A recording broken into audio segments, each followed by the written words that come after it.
ओम नमः चंडिकाय। आप सभी के अंतर में बैठे परमात्मा को मनमोहन चित्रांश का नमस्कार। हम अपनी आत्मा के पंचकोशीय शरीरों पर बात कर रहे हैं। पिछले दिनों हमने चर्चा की कि जिस तरह हमारी आत्मा के 5 कोश हैं, इस तरह इस ब्रह्मांड के भी 5 कोश हैं। सभी लोगों में उनके पंचकोशीय शरीरों के विकास की स्थिति अलग अलग है। उसी मात्रा में वो अपनी अपनी शक्तियों का उपयोग कर पाते हैं। वैसे तो ये सारे शरीर एक ही हैं, सबके समन्वय के आधार पर ही जीवन चलता है। फिर भी इसको समझने के लिए हम इनको विवेचना करने के लिए अलग रूप से कोषों के रूप में बात करते हैं। वास्तव में तो ये सब एक ही हैं, पर समझे कैसे इसको जब तक अलग अलग इनकी क्रिया, इनकी कार्यविधि को नहीं समझेंगे। तो अन्नमय कोष में अपने आप ही विकास होता है, क्योंकि प्रकृति जो है ना, वो अन्नमय कोष को अपने आप ही, प्रकृति के अंदर जो विराट रूप है उसका, वो विकसित हो चुका है अन्नमय कोश उसका। उसकी वजह से आसानी से हम अपने आप विकसित हो जाते हैं। और दूसरा कोश चेतना में अभी लगातार विकसित हो रहा है। विकसित होने की उसकी प्रक्रिया अभी लगातार जारी है। और तीसरा कोश अभी विकसित होना बाकी है। सब जगह तो नहीं, पर कहीं कहीं कभी कभी थोड़ा थोड़ा विकसित दिखाई देता है। कभी लगातार विकसित दिखता है, और कभी कुछ मनुष्यों में जो चेतना के परम उपलब्धियों के नज़दीक पहुंच रहे हैं, उनमें उसका विकास दिखाई देता है। प्रगति मशीन की तरह लगातार एक तरह से काम नहीं करती है।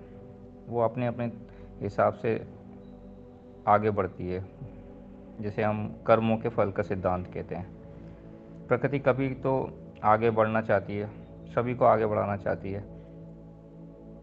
जब ये असफल होकर थोड़ा पीछे हटती है हमारे खुद की कमियों की वजह से, फिर ये बहुत द्रुत गति से फोर्स के साथ आगे बढ़ती है, क्योंकि इसका स्वभाव है। बहुत ही सुंदर और पावरफुल और आकस्मिक विकास होता है उससे। बहुत बड़ी बड़ी उपलब्धियां प्राप्त होती हैं। बहुत बड़े बड़े कई बार विध्वंस होते हैं, उसके बाद एक नई स्थिति बनती है, और बहुत ही ज़्यादा सुंदर। कभी कभी प्रकृति बलपूर्वक इस तरह बदलाव करती है और आगे बढ़ती है, जैसे स्वर्ग को धरती पर उतार लाना चाहती है, उतार के लाती भी है। जो जो रूप, जो जो क्रियाएं और जो जो विकास हो रहे हैं, चाहे वो सकारात्मक हो या नकारात्मक, वो सभी प्रकृति कराती है। सभी अलग अलग कर्मों के हिसाब से उसके माध्यम बनते हैं। केवल हम कुछ भी नहीं करते हैं। अपने को अतिक्रांत करने वाली उसकी जो ये क्रियाएं हैं, उसके अंदर से जो उसके तत्व हैं, वो ये दर्शाते हैं कि वो अत्यधिक दिव्य, बहुत अच्छी है, या बहुत ज़्यादा आसुरी है। और दोनों दशाओं में वो बहुत ज़्यादा शक्तिशाली है। अब देखते हो प्रकृति के खेल, कभी बहुत ज़्यादा अच्छा और कभी बहुत ज़्यादा विध्वंसक। कितनी अधिक शक्तिशाली है वो, बहुत तेज़ गति से उसे अपने लक्ष्य की ओर जाना है, वो रुकती नहीं है। हमारे शारीरिक जीवन, उसके विकास और उसकी गतिविधियों को प्रकृति ने अच्छी तरह से विकसित किया हुआ है। यह हमारा अन्नमय कोश है, जिसके लिए हमें कुछ नहीं करना पड़ता। प्रकृति अपने आप सब कुछ करा देती है। और दूसरा है जीवन तत्व, प्राणमय कोश। प्रकृति माता ने पृथ्वी पर हमारे कर्म और विकास के दो निम्न तत्वों को मूल रूप से बहुत अधिक आवश्यक हैं ये हमारे लिए। एक प्रकार से बहुत अधिक सहयोग और समन्वय स्थापित कर दिया है इनमें, एक जड़ तत्व में और दूसरा हमारा ये जो प्राण तत्व है, ये हमारे आधार हैं। हमारी समस्त प्राप्तियों और उपलब्धियों की पहली शर्त हैं।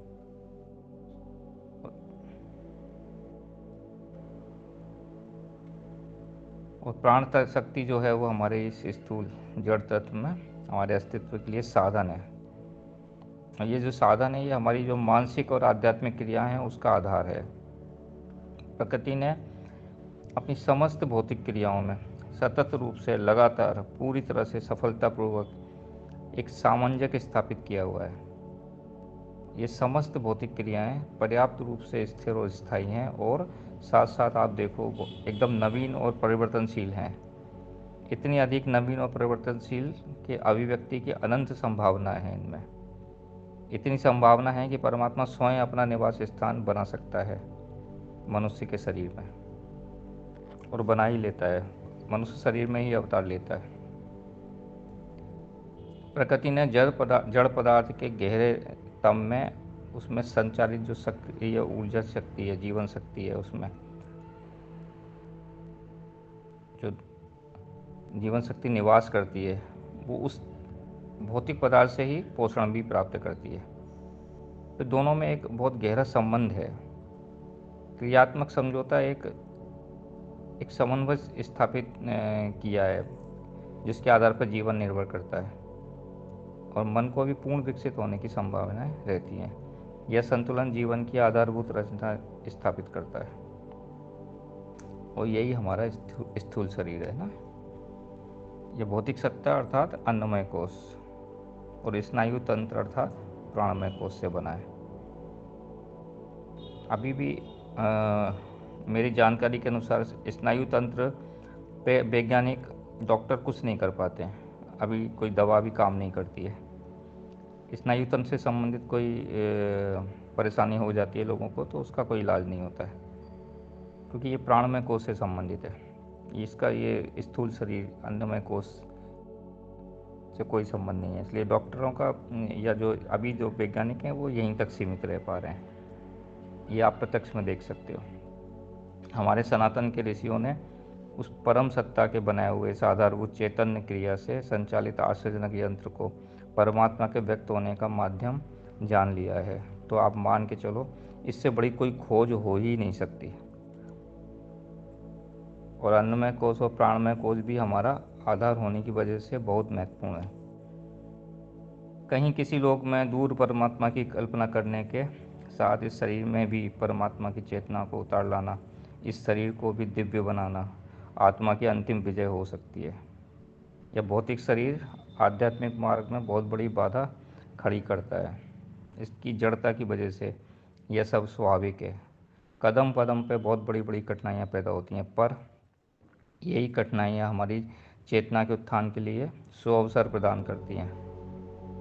यही हमें मजबूत बनाकर ऊपर उठाती हैं। साधक अपने इसी शरीर को परमात्मा की साधना का माध्यम बनाते हैं।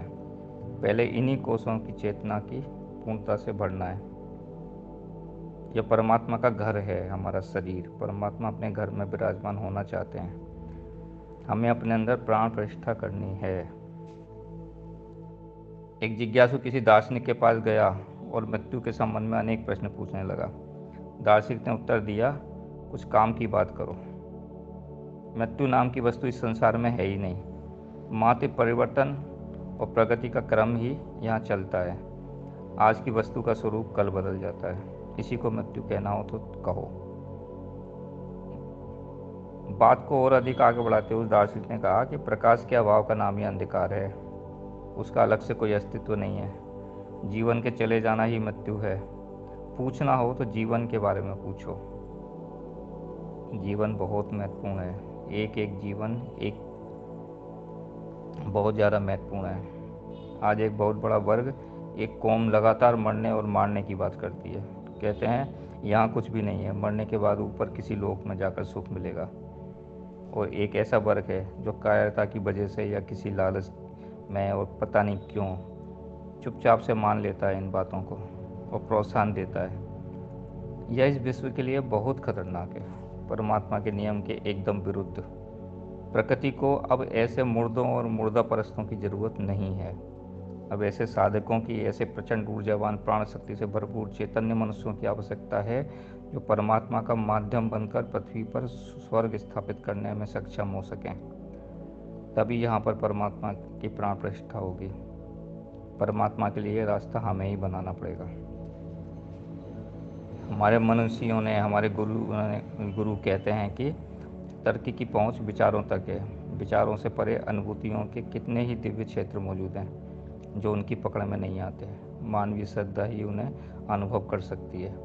मनुष्य के पारस्परिक रिश्ते श्रद्धा से ही संचालित होते हैं। जीवन से उसे निकाल दिया जाए तो भाई बहन, भाई भाई, माता पिता, पिता पुत्र और जो भी रिश्ते हैं, दोस्ती के रिश्ते, विशेष मूल्य उनमें रह नहीं जाते। प्यार एवं स्नेह की जो बहने वाली निर्झरणीय है, उसे तर्क के आतप में सूख कर मरुस्थल का रूप ले लेती है। वे परिवार परिवार ना रहकर सराय बन जाते हैं। जब सामान्य जीवन में श्रद्धा के बिना काम नहीं चलता, तो आप सोचो आध्यात्मिक क्षेत्र में कैसे चल सकता है। किसी सिद्धांत, किसी आदर्श अथवा किसी लक्ष्य के प्रति श्रद्धा भी तभी उमड़ती है जब ज्ञान होता है। ज्ञान और उसकी गरिमा की बुद्धि सामर्थ्य के समस्त आवेश के साथ आत्मसात कर लिया जाता है। एक बार पूरे मन से हम स्वीकार कर लेते हैं, फिर तर्क जन्म नहीं लेते, फिर श्रद्धा पैदा होती है। दोष देखने वाली प्रवृत्ति नहीं रहती।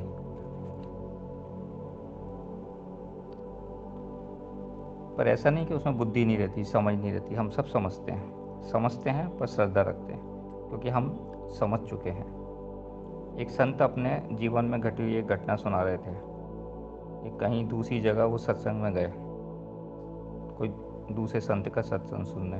कई बार संत लोग जाते हैं, तो वहाँ कोई सेकुलर टाइप के संत अपनी कथा सत्संग कर रहे थे। तो लोगों से कह रहे थे कि भगवान वगैरह कुछ नहीं होता है, और तर्क देकर समझा रहे थे। वो कहने लगे, कल्पना करो कि जो जो शब्द मैं बोलूँगा उसकी कल्पना करो। उन्होंने बोला हाथी, तो सब हाथी की कल्पना करने लगे, सब हाथी को कल्पना में देख रहे थे। उनने जो जो शब्द बोले, उनने कहा आम, तो सब आम देख रहे हैं। उनने कहा शेर, तो सब शेर देखने लगे। फिर उनने कहा कि अब सब देखो भगवान, तो सब भगवान देखने लगे। तो सबको एक हाथी एक सा दिख रहा था, सेब एक सा दिख रहा था, लेकिन भगवान सबको अलग अलग दिखे। तो उन्होंने कहा कि अगर भगवान होता तो वो भी एक ही दिखता, वो क्यों अलग अलग दिखता। तो इससे ये सिद्ध होता है कि भगवान नहीं है।